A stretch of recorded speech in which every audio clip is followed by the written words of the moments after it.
I'll be buried in my grave before I become a slave, yeah. That is what I heard them say way back in the day. I'll be buried in my grave before I become a slave, yeah, yeah. But it seems like since that day, yeah, we have sorely changed.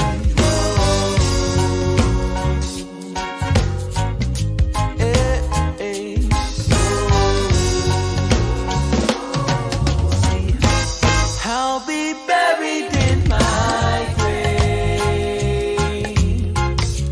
before I become a slave, yeah, yeah. That is what I heard them say, yeah. Way back in the day. I'll be buried in my grave, yeah, before I become a slave, yeah, yeah, yeah. But it seems like since that day, yeah, we have sorely changed. Whoa. Hey, hey. Whoa, oh, oh, oh, oh, oh, whoa, oh, oh, oh, oh, oh. And now, live from beautiful Myrtle Beach, South Carolina, you're watching My Fellow Americans with your host, Spike Cohen. Yes! Yes, it's me! It's me! Thank you! Thank you so much. Keep clapping.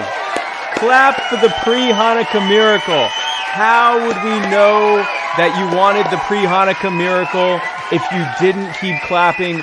Welcome to My Fellow Americans. I am literally Spike Cohen. Thank you for taking a break from probably being at home all day thanks to the lockdowns. Thank you so much for being here. It is the day before Hanukkah, and I come to give you your first gift, which is this show. I hope you like it.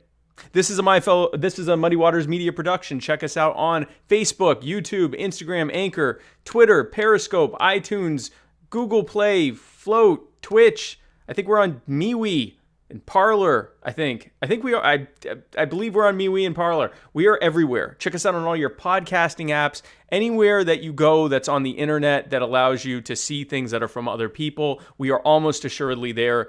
Check us out everywhere. Be sure to share this video. The last thing that big tech wants is for you to have an opinion outside of what they allow you to have. So you can stick it to them by sharing this video. The last thing that I want is for you or any of your closest loved ones to miss out on a roughly hour-ish long libertarian podcast on a Wednesday evening. Give the gift of Spike Cohen today. Kids love it. This episode, of course, as always, is brought to you by the Libertarian Party Waffle House Caucus, the fastest growing waffle-related caucus in the Libertarian Party or in any other party on this blessed nation of ours. This episode, of course, is also brought to you by Black Coffee, spelled BLVCK, because nothing matters anymore. You can spell things however the hell you want to.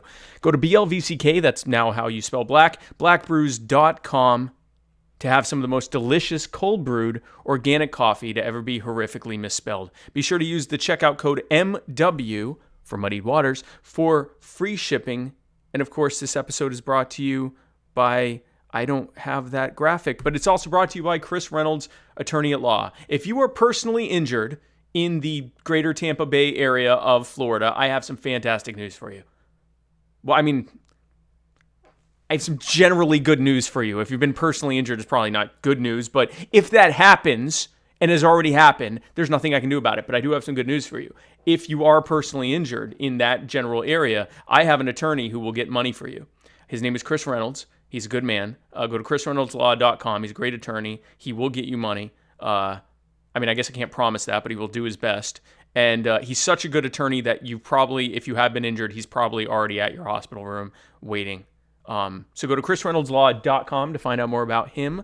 I would like to, the intro and outro music to this and every episode of My Fellow Americans comes from the amazing and talented Mr. Joe Davi. That's Jodavi. Check him out on Facebook. Go to his SoundCloud. Go to his Bandcamp.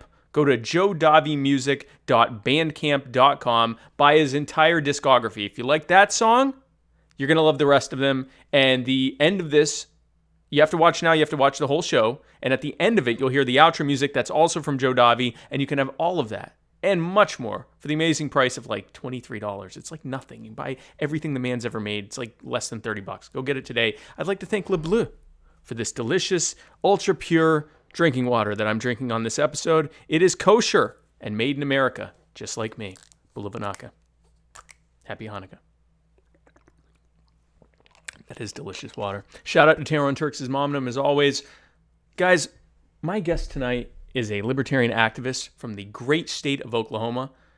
She was going to be running for Oklahoma State Senate, but she ran into some pretty absurd barriers that prevented that. And we're actually going to be talking about that as well as her future plans. She is a real superstar, and I plan to get in on riding her coattails as soon as possible, very, very early, and I'm all about getting in on the ground floor. Ladies and gentlemen, my fellow Americans, please join me in welcoming to the show Mrs. Natalie Bruno. Natalie, thank you so much for coming. Hi, everybody. Thank you so much, Spike, for having me on.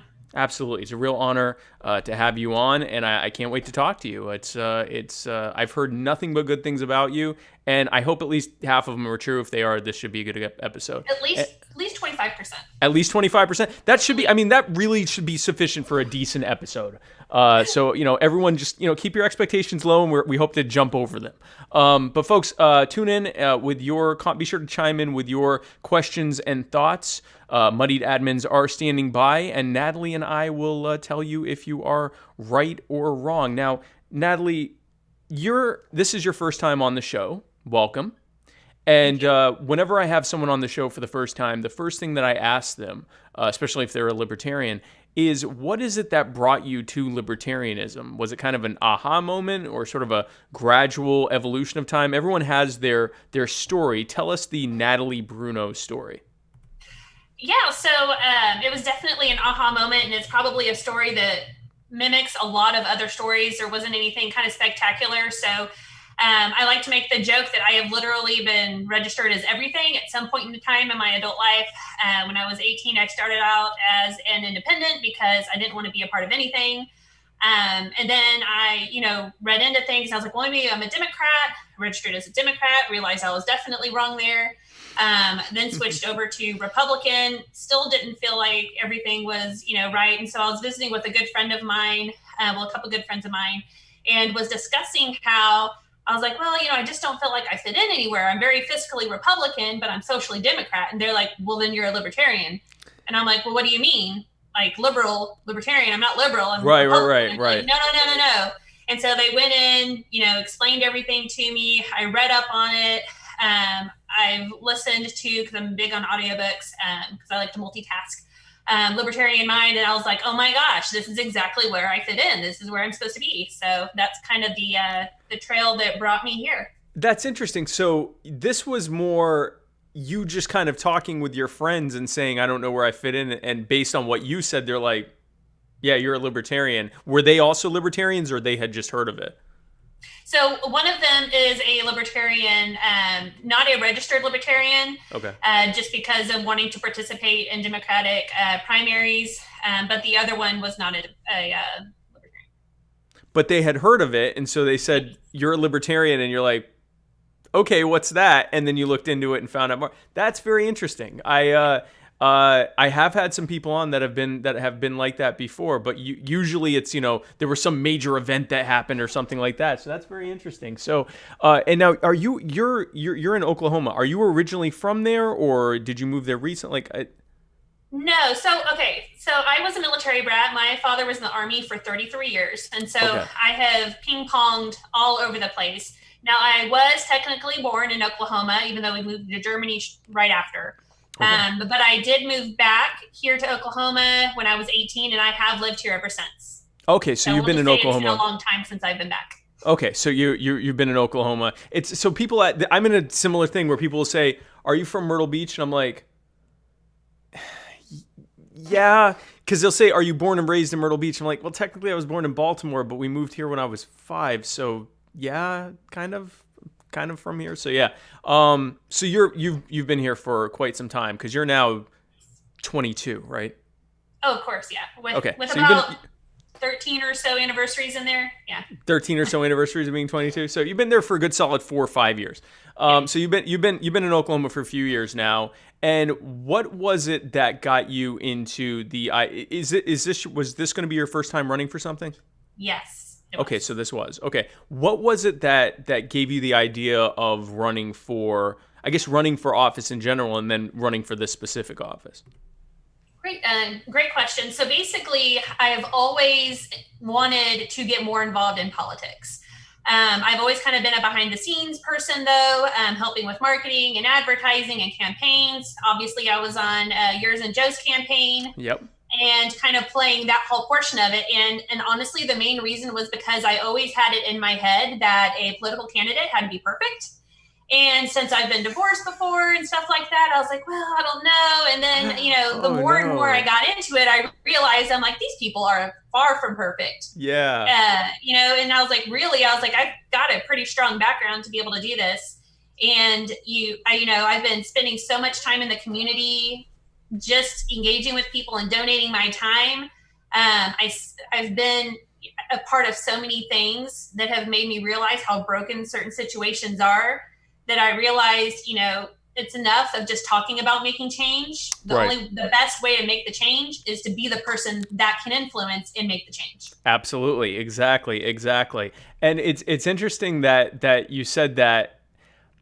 I used to think that there were some things in my past, and I mean, it's all like minor stuff that I've even talked about on the show, and like stupid stuff. Like I got arrested in 2009 but it was dropped. Like it was something I didn't do, and it was like over a disagreement with the tow truck driver, like stupid stuff. And I was like, but I got arrested, and they're going to say, and when people asked me to run for the VP nomination, I'm like, oh, I can't run. I got arrested in 2009 and I made this website, or I did what, like little silly, and they like, so, and I was like, what, that's not a deal breaker? They're like, we don't care about that at all. And then eventually, like, I spent a good week it was Team Supreme that tried to get me to run, and I started basically just giving them all the Oppo research, and eventually we ended at me saying, I was a real jerk to my girlfriend in 8th grade, and like, like it was like the final thing, and they were like, we don't care, and I'm like, okay, then I guess I can run. But yeah, no, we're all flawed people, Natalie. Like, a divorce is, so common now. It's very common. I think I'm the only adult who hasn't been divorced. Well, I guess my wife too. I think we're the only people that haven't been divorced. So I mean, it's because people say, what marriage number is this? And I'm like, just the one. And it's so, it's interesting. But when people reached out to me and you reached out asking for me to be on, I knew your name from the team, from the campaign that you would help, that you were doing stuff in Oklahoma for us. I hadn't worked with you directly because Oklahoma was one of the, like, I think 8 states I didn't visit, which I hate. Yeah, and they were not happy about that. They just as a funny little caveat. So we literally knew that you were going to be driving right through, going from Kansas to Texas. I know. And I even jokingly kept trying to put a stop in there that wasn't there. Yeah. To get them to stop. Like, they tried everything to get you to stop, which was great. But I know. Hey, that just means that whenever you do come, you're going to have a good group of people here. Oh, I know. And I was looking forward to doing it for you. I may still come. I honestly, I have to give you a little bit of background there. I don't know if I told you this when we talked to set this up. The reason we couldn't do Oklahoma was because there was thanks to big government, because of driver regulations for the number of hours that a driver can drive every day, the bus had to go past Oklahoma in order to be able to drive to the next stop in sufficient time to get there. So literally, what's that? I said that makes complete sense then. So you can thank big government for the fact that I wasn't in Oklahoma, because I wanted to do Oklahoma. And I actually asked early on, I'm like, I don't even know, because it would have been like the stovepipe handle part of Oklahoma. I think. And I'm like, I don't even know if anyone's there. Would that work? And they're like, yeah, that's not the problem. The problem is that it's whatever. So literally, instead of being in Oklahoma, we were already in Lubbock, Texas, waiting for the bus to catch up, and they had to stop in like Amarillo, and they didn't even do anything that day. And it was entirely because of stupid government regulations. So you can chalk another one up to big government. Big government doesn't want Spike Cohen in Oklahoma. And so that's what that was about. But when all of a sudden, shortly after the election, maybe a couple weeks after the election, even before you reached out, I had like, no exaggeration, like 20 people reach out to me and go, you have to have Natalie Bruno on. You have to have Natalie Bruno on. And I'm like, okay, yeah, Natalie Bruno, she was part of our team, right? Yeah, but she's running and she's fantastic and you're going to love her. You need to have her on. And I thought, well, just the amount of excitement behind the people who were saying that I needed to have you on, I thought that's enough of a compelling reason that I should probably have this person on. Like I said, I was not joking when I said I planned to ride your coattails. So you've and we talked about it on the phone. You actually, like, if you in this run, you have quite a connection with the community that you're in, right? Yes, I do. So I have always, my dad's always called it a sailor's mouth, but a servant's heart. I've always been really involved in the community. I was a CASA volunteer. For those who don't know what that is, it's a court-appointed special advocate for children. So in cases where children have been removed from the homes, they act as like an unbiased individual that can give opinions and stuff to the judge, work with DHS in cases to help kind of reunify families. So I did that for about 4.5 years in Carter County. And then once I moved back to the Oklahoma City metro area, I have been a basketball and soccer coach for the YMCA for the last several years, as well as helping with the schools. I'm also on the associate board for Oklahoma Lawyers for Children. And they work alongside deprived children cases as well, where they offer free attorneys to the children to act on their behalf to make sure that everything is happening. Oh, no. In the best interest of them. Wow. So you're an underachiever, basically. Just a little bit. Like you have a lot of so because you had a lot of free time, you thought, I think I'll run for Oklahoma. I don't have any. I'm not doing anything, so I might as well go and run for Oklahoma Senate. Well, that's fantastic. You know, it was very depressing. I'm not gonna lie. When you wrote me and told me what happened, and we'll talk about that in a minute, I was really sad because I was telling people. Like literally earlier that day, I was like, I'm going to be going probably sometime January, February to Oklahoma to help stump for and help raise money and awareness and you know activism for Natalie Bruno. She's going to be running for the state Senate spot, and she sounds like she's a perfect fit for it. She's pillar of the community and does all this great work with kids, and there's a tremendous amount of excitement both in the Oklahoma party, surrounding state parties, and just the national level. It's a perfect race because they'll be able to hyper focus on it because it's the one race going, blah blah blah blah. You know all this stuff better than I do. And then I get a thing from you that says, grab a tissue so I can start crying again. I'm sorry. Listen, we can cry together because when I saw your thing and I'm like, crap. But I said I still want to have you on so we can talk about this. So you had every intention of running, and I'm going to let you tell the story because you know the deadlines and everything else, and you can explain why you're not able to run. Yeah, so it was a really stinky situation. So our state chair had messaged our campaign group and was like, I've got some bad news. And I was like, what? Like, I was thinking it was just another candidate that was announcing that they were running because for the week prior to that, I swear more people have stepped up saying that they were going to run for this position than I think probably ever has. Like, it just has generated so much buzz. So I was like, you guys are welcome for creating all this buzz around this seat. But anyways, so he had mentioned that the election board had reached out to him and basically let him know that one of the other candidates had enacted the Freedom of Information Act to pull all of my data. And it was brought up that I had just registered in the district in July. So it would be 5 months from the date that I re-registered till then. And they were like, were you not registered before then?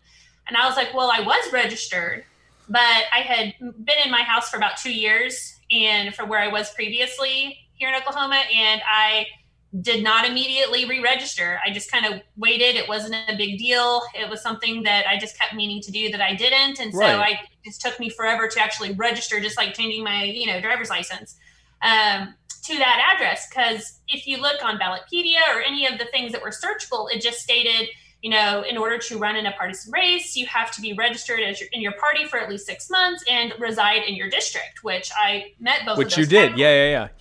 And so then they brought up, well, no, that actual legal documentation states you have to be registered in your district for at least 6 months. So I will have from the date of registration to the first day of filing, and I would have missed that by about 3 weeks. In your state Senate district, not... Yes, in my district. I don't even think I'm registered in my district. Well, you might want to go ahead and do that. No, if I'm going to run locally, yeah, because Well, depending on your state might be different, but in Oklahoma, you have to be registered in the district in which you're running for at least 6 months. Yeah, I registered when I was a kid and still lived with my mom. I think I'm registered it's in the same county, but it's definitely a different state Senate district. So if our rules were the same and I decided I wanted to run, I'd be as equally screwed as you were. So this wasn't just you discovered this. This was one of your opponents did a FOIA and basically, did a bunch of Oppo research on you and found this thing that prevents you from being able to run. Now, the reason I say this is a absurd barrier, not just because the whole point of the rules are to make sure you're someone who lives there, you're someone in the community, you're not a carpetbagger. You've lived there, you've lived in your district for what, 2 years now, 2.5 years, something like that? Yeah, it's probably closer to 2.5 years, but yes, well longer than the required amount. My mail goes there, my kids go to school here. It's definitely not that I just moved to the district to run for this spot. It's definitely that I've been residing here. You've been there for years. You've lived in Oklahoma or resided in Oklahoma your entire adult life. Mm-hmm. You're not a carpetbagger. It's an absurd restriction. I say it's additionally absurd because I guarantee you that if there were a Republican golden child that wanted to start their career by running for this, office, and there were a similar restriction in place, the state GOP would be able to move hell and high water to get some one-off easement from a judge there to be able to have them run. I don't know that for certain, but knowing how Republicans and Democrats operate, more than likely that's what they wouldn't let some pesky 1 month off from meeting a deadline stop them from being able to run someone they wanted. So I just think that the entire... Go ahead. The funny thing with that is that has actually kind of happened. So as long as nobody contests it, if somehow it gets missed and you end up running and you win, which we have had that happen apparently, where Republicans, I guess, had ran actually a few candidates that they knew that some of them were going to be paper candidates as a distraction. So that way people wouldn't pull the information, and then the other people dropped, and then the person that didn't have the full 6 months was able to proceed. But, I knew that because they pulled that information and they knew that, obviously, of course, they're going to file that against me because they were threatened. So I take it as a compliment. But if nobody would have contested it, then it would have been fine. But it was being contested. It was only being contested. It wasn't like if you won the race, they'd come and arrest you for breaking the rules or whatever. Like, it would just be like, oh, no one knew. Okay, she still won. Someone mentioned and I actually I'm going to mention this now and we can touch on it later because it was kind of closer to the end that I was going to ask about this. But someone made a suggestion that everyone just writes you in anyway. Everyone just writes your name. And is this a race that can do a write-in, or do you know?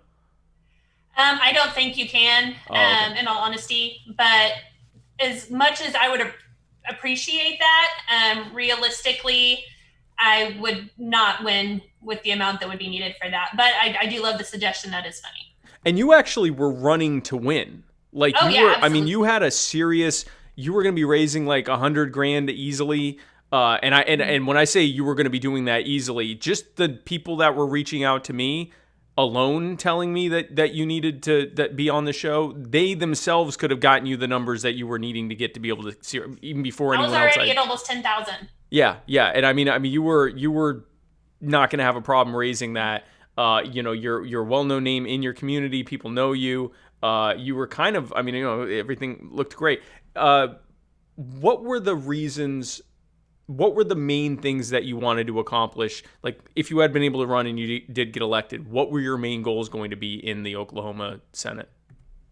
Absolutely. Well, there was a few different things that I actually wanted to achieve. One of which being this would have been the highest position that a libertarian in Oklahoma has been able to achieve. Yep. So just being able to take the fact that I would be at a high enough level to educate others on the libertarian platform and convert even more, right, was part of it, as well as showing that, hey, we can win positions as well. And then outside of that, when it comes to actual issues, my number one issue was criminal justice reform. And that is because I don't know how much you know about Oklahoma in general, but we are ranked number 2 when it comes to incarceration per capita, and we are ranked number 1 for imprisoning women. So the amount of people that we have in prison is just crazy. Most of those are drug offenses. And we sentence our nonviolent criminals 80 to 100% longer than most other states in the United States. So it's not even just a matter of the pure percentage of people that we're imprisoning, but it's how long we're keeping them in prison. We have people on drug offenses that have 20 plus years, and then we have, rapists that are out after 5. Right. And that's part of the reason why you have such a high prison population, is the inertia of somebody being in there for longer in the first place, because they're throwing the book at everyone that's going in front of the judges. So I would assume that there's a huge cottage industry around the prison industrial complex in Oklahoma. Right. Yeah. So when you say criminal justice reforms, what were your top, say, 2 or 3 policy proposals that you would have had for criminal justice reform? Yes. So there was one bill that had been voted on in November that didn't pass, and I think that it was mostly because of the fact that it wasn't marketed properly. And basically what it was allowing or was proposing is that you wouldn't be able to stack sentences on nonviolent criminals that have reoccurring cases. That got shot down 65%, I believe, voted no on it. And it's because there really wasn't enough information out there and it wasn't painted in a correct way. But that's definitely rewriting that bill would have been one of the things that I would look into. Decriminalizing drugs. I am huge on decriminalizing drugs. We now have medicinal cannabis that was voted in a couple years ago here in Oklahoma, and we need to start getting people out of the prisons that are still there on marijuana charges. It's just crazy to me that happens, so there's definitely some bills around those areas that I wanted to look into first. So rewriting the state question 805, and then also looking at decriminalizing drug offenses and getting people out of the prisons that are there on drug charges. That's good. That's the kind of stuff that needs to happen. Remind me after the show, because there's someone that an activist that wants to work with people she's based in Colorado, but she wants to work with people in other states who have had decriminalization of marijuana and other drugs, but still have people in prison for it, to work on kind of a nationwide, state by state effort to advocate for them to be pardoned and have their records expunged, because why are they in jail for something that's legal now? Or at least the sale for certain examples is legal now. So I will try to remember to get you her information, because she was trying to do that. But so you had some serious policy proposals that you wanted to bring in. Yes. The thing that everyone else in the country is talking about right now are the lockdowns, but Oklahoma is one of the few states that has had almost nothing, right? Is that still the case?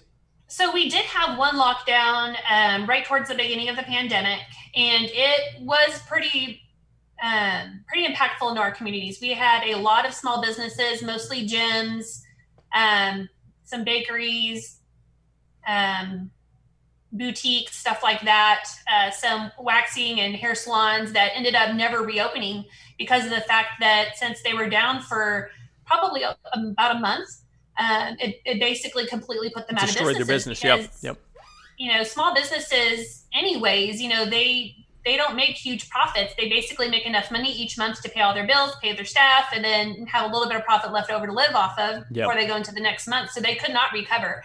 And so, I don't foresee us having another shutdown because the backlash was so strong from the first one. We do have a kind of ridiculous law, in my opinion, that was passed recently, or not law, but stipulation where bars and anywhere serving alcohol, like restaurants, has to close at 11, because apparently COVID doesn't, spreads higher after 11 o'clock. COVID, and in places that sell alcohol specifically, COVID senses it and comes in. Yeah, exactly. So, that was a situation that we're dealing with right now. But outside of that, yes, we do have pretty lax, mask laws and stuff like that. Or not laws, but regulations, compared to other states. That's right. So that's not as hot button of an issue there now anyway, as it is, for example, pretty much in every other part of the country where there are lockdowns and other measures being proposed. It's interesting that you mentioned how much it affected small businesses. Going around the country campaigning, I had so many people that came that weren't even libertarians, but they heard someone who was running for vice president was in town, and they wanted someone to know that their business had been destroyed by the lockdowns, and that, they were now operating out of their house and trying to, because this was like summertime, mostly summer and early fall, pretty much from like July to October that most of my campaigning was done, and or July through October. And they would say, and if these lockdowns come back, it's over. I'm going to lose I've already lost almost everything, and I'm going to lose absolutely everything. And now I know these lockdowns are coming back, and I've looked at these people and talked to these people whose businesses are being destroyed while they watch trillions of dollars being handed to major hotel corporations, major airlines, all the companies that are being affected, not to mention the companies that are making money hand over fist, like Amazon and all the social media companies and Netflix and Walmart and Whole Foods and Target and all that. They're making money hand over fist because that's the only place you can go right now. Another thing that's not talked about is that the restaurants are being destroyed by the fact that people are staying home and using DoorDash, which takes a third of the money from the restaurants. So they have fewer customers.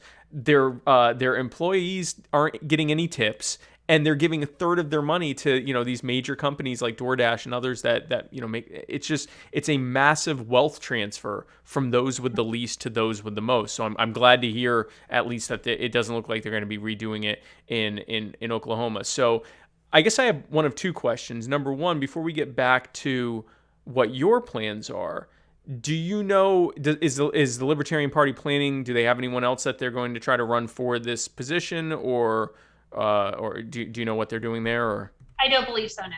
Okay.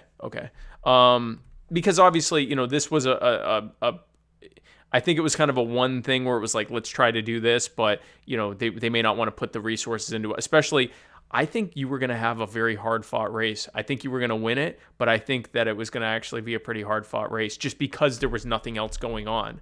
And the fact that you should be flattered by the fact that they were already doing Oppo research on you and doing everything they could to knock you out early, because they knew that you were the most likely one to win, and they knew they were going to have to fight hard for a seat that they probably usually don't even have to. It's like, who wants this seat? Okay, here, you can have it. It's a very, very deep red state. So what are your plans, or are you still formulating? What now that you don't have to worry about a very short, because the election's what, in April 6th is when the election will be, since there is going to be a primary. Okay, so there's going to be the, I guess, Republican and Democrat primaries in February, and then April 6th will be the election. So this was going to be a pretty short, fast-paced race. Now that you have that off your plate, what is it that what are you planning to do? Are you looking forward to 2022, or what is it that you're going to be doing? Yes, so that's exactly what I'm doing. I haven't exactly settled on what I'm going to run for yet, because there are 3 different opportunities that are pretty high up on the radar for me. Okay. That I can run for in 2022. So what I'm doing now is I'm continuing to lay more groundwork, especially since I know that this is something that I'm going to do. I am going to do all that I can now whenever it comes to acquiring information. So I have joined the newsletters of the House district, the Senate district, the lieutenant governor, everybody who makes any kind of decision, basically, pretty much. I have, signed on to their newsletters to start receiving it. I will warn you and tell you, I am probably one of the most ridiculously organized people in the world. And so when I say these like crazy things I'm about to say, know that that's just the way that my brain works. But I've actually scheduled out time in my calendar every weekday that is going to be dedicated to reading the newsletters, paying attention to what's going on in areas where I normally wouldn't pay attention. I've subscribed to the newspaper again, the old fashioned, newspaper. They're going to throw where they throw it to your house, and yes, wow, they're throwing it at my house. They still do that.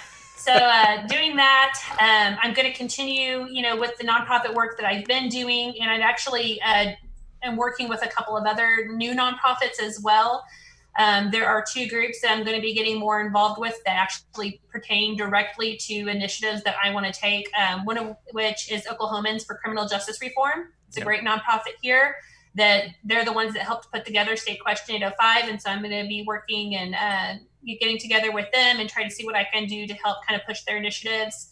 I'm also part of the Oklahoma Second Amendment Association, so I'm going to get even more involved with them, as well as the YWCA, which, it's a national organization, kind of like the YMCA, that helps, women mostly in domestic violence situations, homelessness, cases like that. So an interesting thing that popped up recently that I didn't realize about is when women are raped or assaulted and they go to hospitals and have rape kits done and stuff like that, the Crime Victims Fund will cover like the $495 of the cost of the rape kit, but the rest of the medical bills that are taken up from that are actually still left to the victim to pay, which is absolutely crazy to me. And it's something that I had never thought of before. And so I called up the COO of the YWCA and I'm like, is there not an organization or a nonprofit that helps with this? And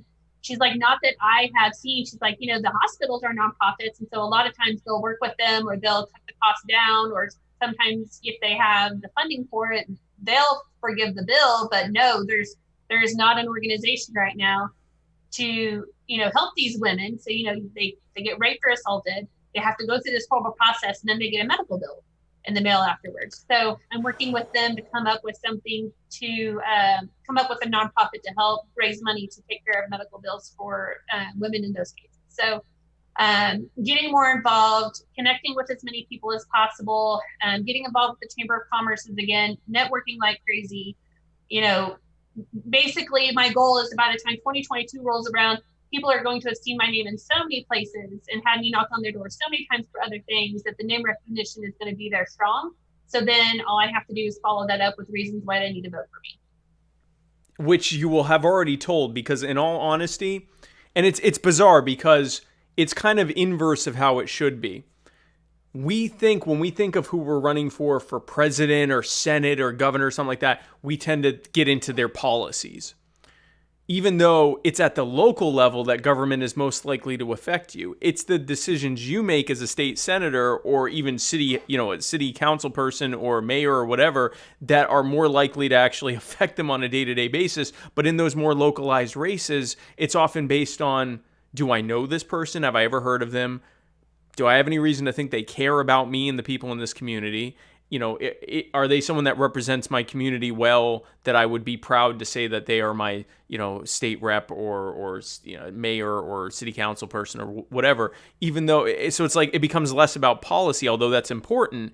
A lot of times, a lot of people will vote for you because they go, Natalie Bruno. Yeah, she was part of this thing she started where they, it turns out that, rape victims are having to pay for their own medical expenses, and they're helping pay for the cover of that and bring awareness to the situation. I'm going to vote for her based on that, even if they looked at your policies and went, but the fact that you're doing that is enough for them to actually vote for you. So I'm going to have to remember to timestamp this part of it because of this interview, because on my culture of winning, when I'm talking to my show that I'm doing on the Spike Cohen social media, where I talk to libertarians who have been elected to office, and a lot of people that want to run for offices are watching that.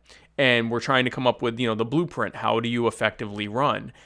All the stuff you just said that you're going to be doing is literally what everyone needs to be doing who wants to be running in 2022, or even this year in 2021 if there's like a by-election or whatever, or even in 2024. You really should be starting as soon as possible, if you are not already, being active in your community across the board.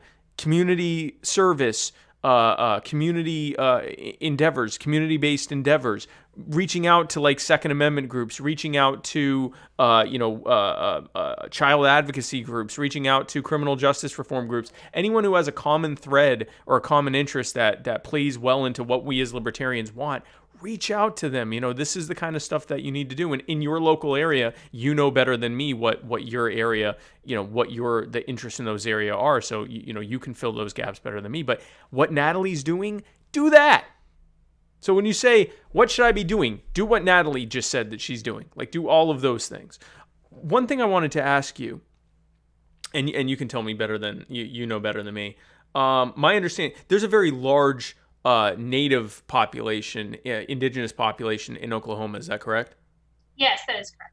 Because at one point it was actually where they were going to send all the natives. And so it's like there was a large indigenous native population, and then there were a lot of natives brought there from other areas.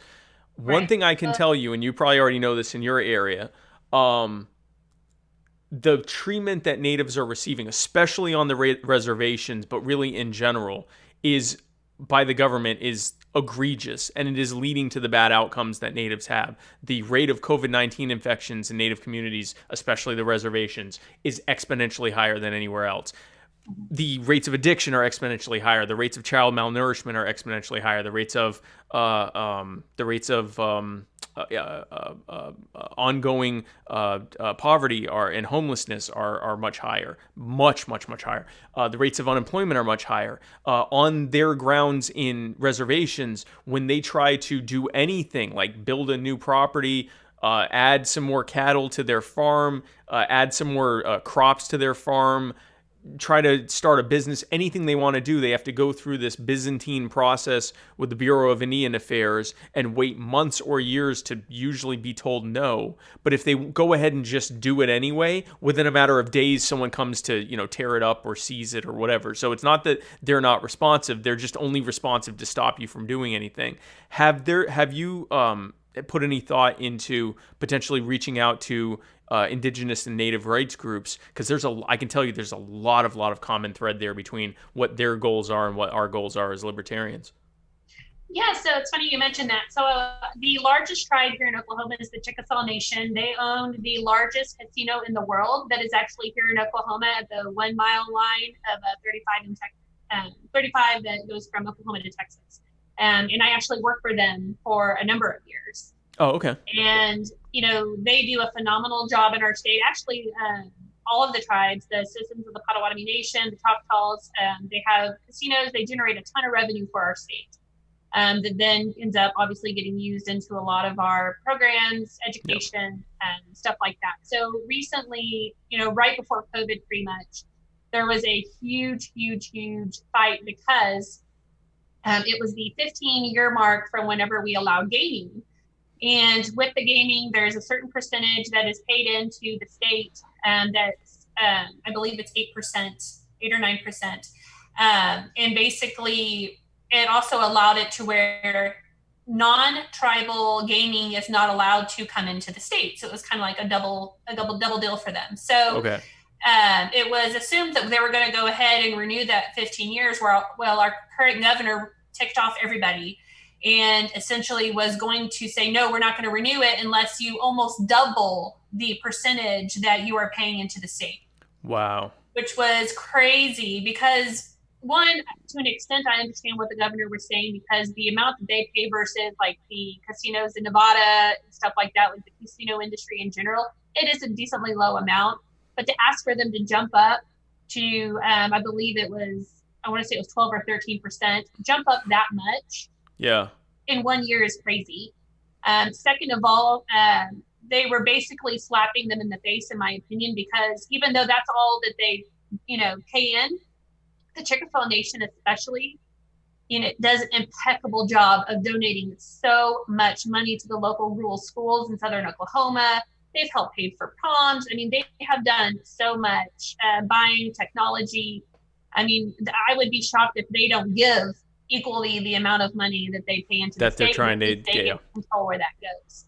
So they actually all got together, all of the chiefs and of all of the tribes, and it was formed a United for Oklahoma, which was a group to basically help fight the fact that the governor was doing this. And so they did reach a temporary agreement because of COVID, but I foresee it jumping back up as an issue. But absolutely, there's a lot of tribal issues here. I am definitely on the side of the tribes in this, and whenever it makes sense, I absolutely plan on reaching out to Governor Natalie, the Chickasaw Nation, and the other tribes as well to get their blessing.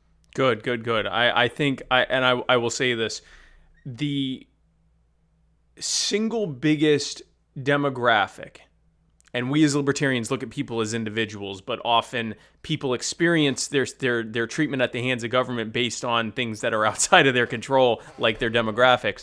And specifically for Native Americans, they are the largest single demographic in this country that is essentially being completely ignored by Republicans or Democrats. African Americans, Hispanic Americans, Asian Americans, they have at least a level of pandering and lip service that is given to them by one or both of the parties.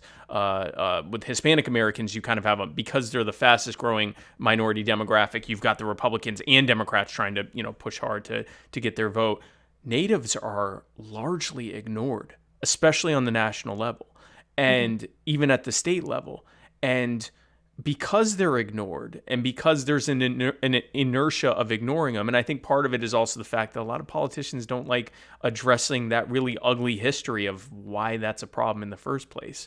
That, this the history of how the federal government has treated these communities and the people in them, that I think it's not only is it the right thing for us to do as libertarians to reach out to them, but it also, from a just purely political, electoral strategy standpoint, they are a completely ignored population. And in an area like Oklahoma, where they make up a sizable percentage of the population, what a great opportunity that we have. So this sounds great that you're doing these things. And so that's your goals in terms of what you want to do, running for office in the future. What is it, and again, I'm half of this is because we aren't talking about, your strategy for running. I want to get your thoughts on other things. Like I said, I see myself, this half of this episode is just me getting in on the Natalie Bruno rising star at as close to ground. I'm not at ground floor because I already had people reaching out to me, but I'm at tier 2 or 3 of that pyramid, and I want to really get in early. So I want to ask you just some of your thoughts nationally. What do you think is the biggest single thing on the national scale that libertarians should be talking about right now, just in your opinion? That's probably something I'm going to be asking my guests for at least the next few episodes, just to get thoughts on, what would you say is at the top of the issue if you had to pick one thing that libertarians should be talking about nationwide? I would say probably getting more support to the states. So really looking at growing, how we're supporting, state chairs, state initiatives. I would love to see some regional offices instead of just a national office. Okay. I would love to see even more literature and information given out to start youth programs.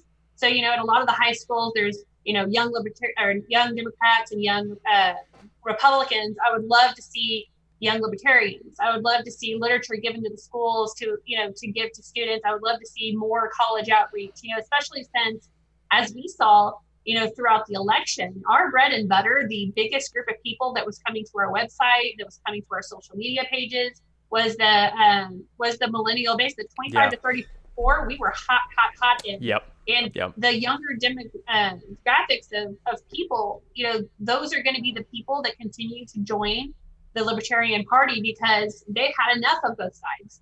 They have been raised with that very social, awareness and acceptance of all and being tired of paying for everything. Yep. And, these are going to be the people that are going to be our future. And so we need to spend a lot more focus on reaching out to those younger voters and the younger voter base instead of doing what all the other parties say, which is like, oh, they don't go to the polls, so we'll ignore them. Well, that's fine. You can ignore them. We'll take them. Exactly. You ignore them, we'll take them. And I hate that argument. They don't vote. Why don't they vote? So imagine if all of our politics was, what's that? I said, because they feel like their voice isn't going to be heard and that it doesn't matter. Exactly, because no one's talking to them. You say they don't vote. Okay, imagine if we had and yes, there are some structural reasons for that too. We have elections on Tuesday. Well, a lot of young people are working on Tuesday, and even if they're allowed to take that time off, they can't afford to. You know who can? People that are already retired. They can afford to take Tuesday off. Or people that own a business and they can just have their workers do it and they can go and vote. Like the millennials are, less structurally, able to participate in that, which is why I'm actually a big fan of opening up the abilities to be able to vote. But that's a whole other subject. But another big part of it is that the policies don't really speak to younger people. Like imagine if all of our policies were built around disenfranchising old people and robbing from them to pay for a pension plan for young people, and then they stopped voting as a result of it because no one was speaking to them, and we started saying, well, we shouldn't even be talking to old people, they don't vote. That's why they're not voting, and we were polling, Joe and I were polling in the double digits with millennials routinely, like reliably polling in the double digits in polls where, even some of the polls where we weren't even, registering with other groups, we were polling in the double digits with them. Anecdotally, at my events, and I know at Joe's events as well, the average age was probably late 20s, early 30s for the people that were coming out. We had a ton of people. I had people that would come out and the parents would get dragged in by their kids who wanted to come see us. And even though the kids weren't voting age, they were browbeating their parents because it's something they saw from me on TikTok or Twitter or something to vote for us. So, I mean, it is, that is, I do believe that, the youth are the future specifically for our party. And also they're the ones that are going to be alive in 60 years. So why would we not be influencing them?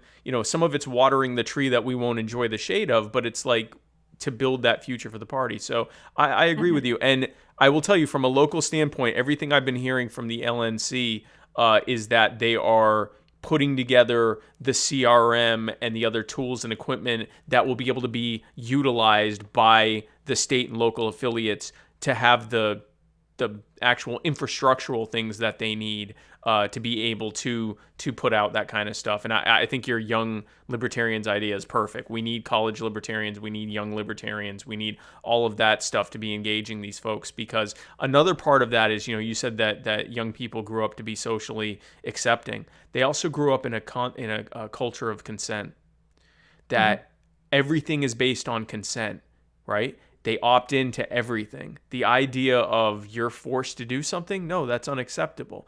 Things that were seen as, unspoken okays in the past, they'll say now, no, you're not getting someone's consent to do that. You can't do that.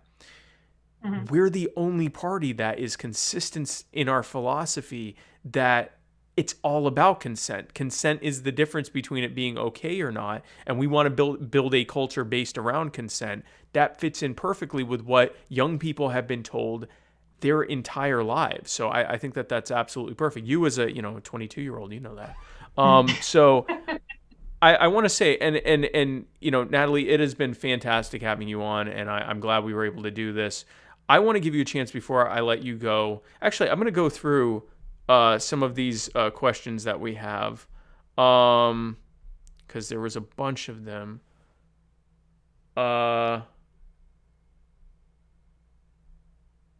A lot of people telling me I definitely need to go to Oklahoma. So you got a lot of support on that. Well, that's a given. Yes, absolutely. Yeah, I got to get to Oklahoma.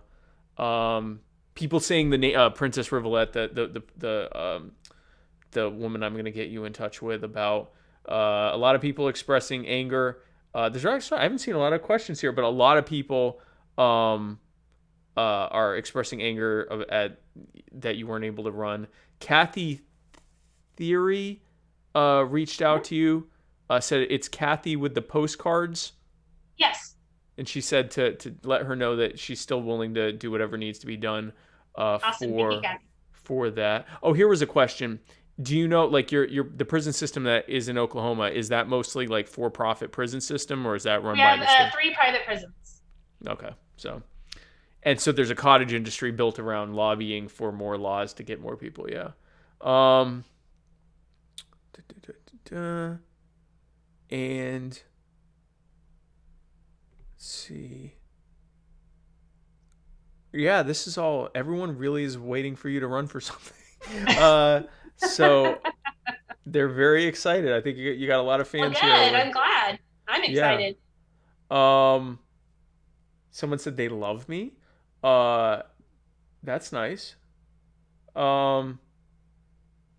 Oh, my social media director, Caitlin Cloven, said demographics for social engagement on the VP page was overwhelmingly 25 to 34, that's our sweet spot, right? Like, that's who we need to be reaching, is, people that are just a little bit older than you, to be able to grow this thing. So then, Natalie, it was fantastic having you on. You are welcome to come back on anytime. I'm really happy that you came on. Before I let you go, I want to give you a chance to say anything that you want to say to our amazing audience here. I always like to give my guests the final word to say whatever it is you feel like needs to be said, anything you want to plug, anything you want to talk about, as long as you want. You have as much time as you want. Natalie Bruno, the floor is yours.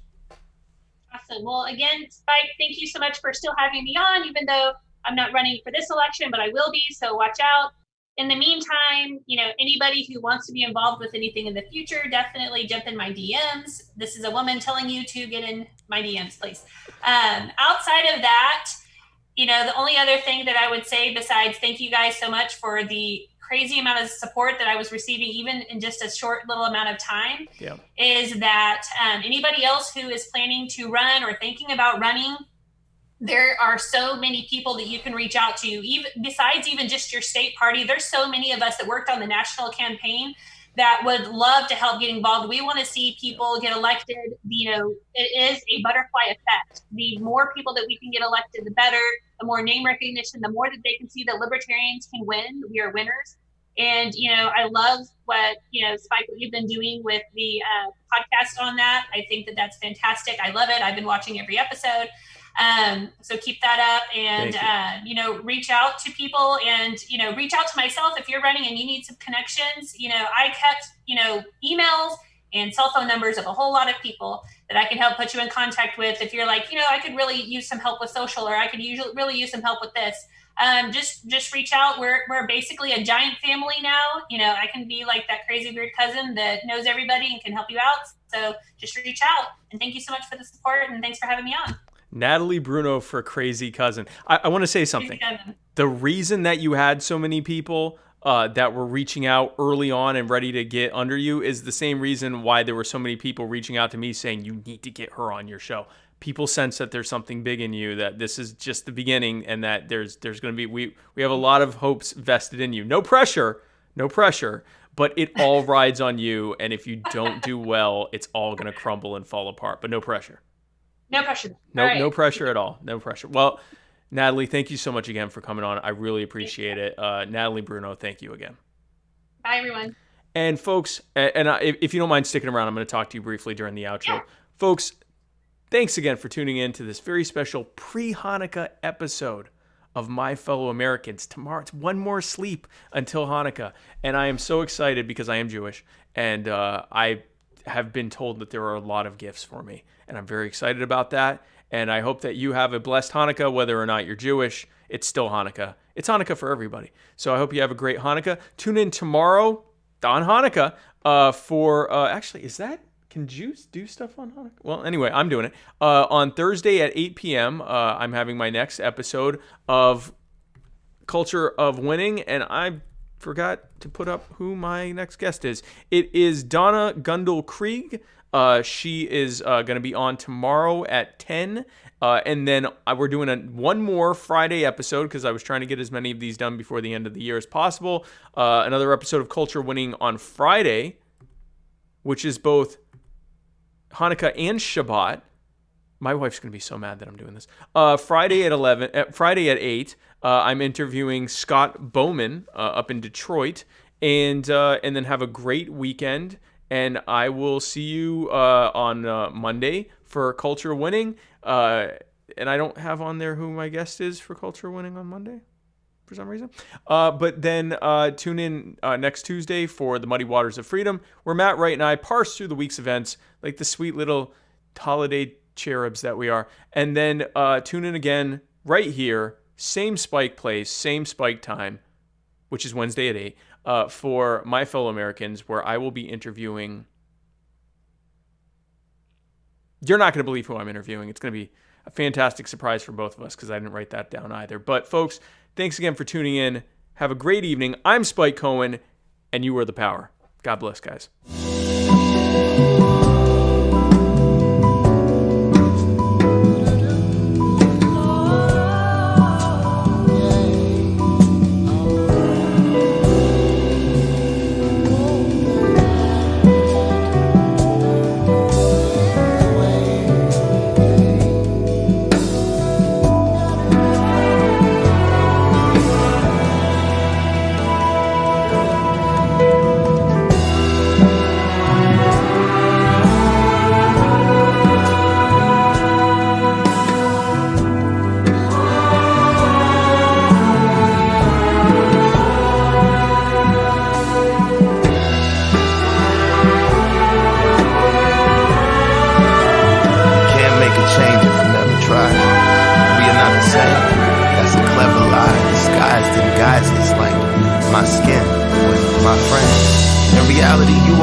They say about an eye for an eye in a time when the blind lead the blind. Who am I to deny? I would cry when a loved one dies. I recognize that body outside, bullet holes in the body that was alive. Now confined with a chalk outline. Find out how, but you never know why. It ain't even make it to the news at 9. It ain't even make it to the news at 9. That's my sister.